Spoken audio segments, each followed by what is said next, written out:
l'UPPA vous propose pendant un mois à la Bibliothèque universitaire de sciences une exposition qui s'appelle Voyage dans le cristal, qui a été organisée à l'occasion de l'année internationale de la cristallographie.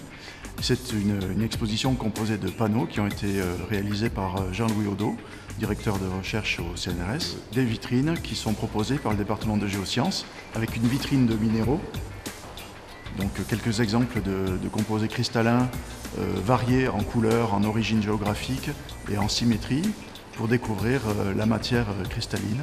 Un des célèbres clichés en biologie est celui-ci qui est le diffractogramme de l'ADN et qui a permis de trouver la structure en double hélice de cette molécule d'ADN.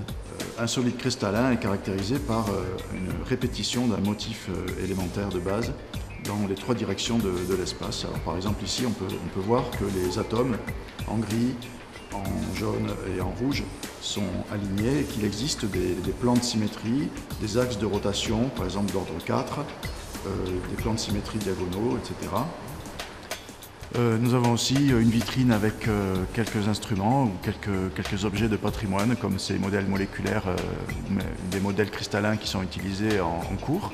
Et puis un tube de rayon X pour montrer qu'est-ce que c'est qu'une source de rayon X.